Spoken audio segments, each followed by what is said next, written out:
తిరుపతి జిల్లా డక్కిలి మండలం జిల్లా పరిషత్ ప్రాథమిక పాఠశాలకు క్రీడా ప్రాంగణ స్థలం కోసం మరియు డక్కిలి ప్రజల శ్మశాన వాటిక స్థలం కోసం పడుతున్న ఇబ్బందులను తెలుగుదేశం పార్టీ సీనియర్ నాయకులు డక్కిలి చంద్రారెడ్డి సోమవారం నాడు ప్రజా సమస్యల పరిష్కార వేదికలో ఇచ్చిన అర్జీలకు స్పందిస్తూ శ్రీ కాళహస్తి ఆర్డీఓ భానుప్రకాష్ రెడ్డి స్వయంగా వచ్చి ఆ స్థలాలను పరిశీలించారు.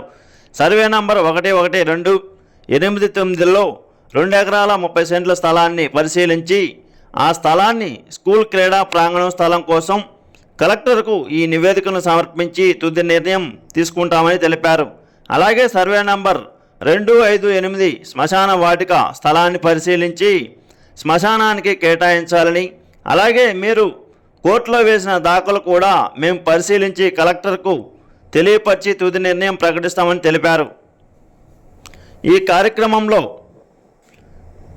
MRO M Hanuman Naik, deputy MRO Sandeep Kumar, Dandolu school chairman Venkataramanareddy, Chelikam Narayana Reddy, Pilli Srinivasulu Reddy, Dandolu Penchal Reddy, Sunil Reddy, పాఠశాల ప్రధాన ఉపాధ్యాయులు, రెవెన్యూ సిబ్బంది, డక్కిలి కూటమి నాయకులు, గ్రామస్తులు పాల్గొన్నారు.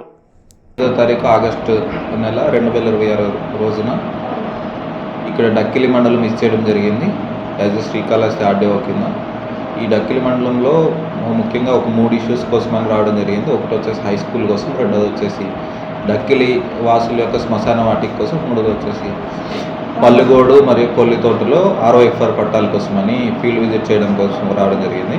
మొదటి విషయానికి వచ్చినట్టయితే ఈ హై స్కూల్ గ్రౌండ్కి సంబంధించి ఎంక్రోచ్మెంట్స్ ఏమైనా ఉంటే తీసేయమని ఆదేశించడం జరిగింది. రెండోది వచ్చేసి హై స్కూల్కి సుమారుగా ఒక 200 మీటర్ల దూరంలో ఉన్న ప్రభుత్వ భూమి ఏదైతే ఉందో 2 ఎకరాల 30 సెంట్లు, ఆ 2 ఎకరాల 30 సెంట్లను కూడా ఈ హై స్కూల్కి కేటాయిద్దామని తుది నివేదిక కలెక్టర్ గారికి సమర్పించడానికని నిర్ణయం తీసుకోవడం జరిగింది. ఒకటి. రెండోది వచ్చేసి ఈ గ్రేజింగ్ గ్రౌండ్లో ఎంక్రోచ్మెంట్స్ ఏవైతే ఉన్నాయో వాటిపైన హైకోర్టులో వివిధ రకాలైన కేసులు ఉంటే దాన్ని కూడా పరిశీలించడానికి రావడం జరిగింది. మూడోది వచ్చేసి మన కొల్లితోట మరియు పాతనాలపాడు ఈ 2 విలేజ్లో ఉన్న ROFR పట్టాల కోసం, అంటే కొల్లితోటలో ఒక అప్లికేషన్ వచ్చింది, పాతనాలపాడులో 9 అప్లికేషన్లు వచ్చాయి ROFR పట్టాల కోసం, rights of reserves forest rights కోసం అని.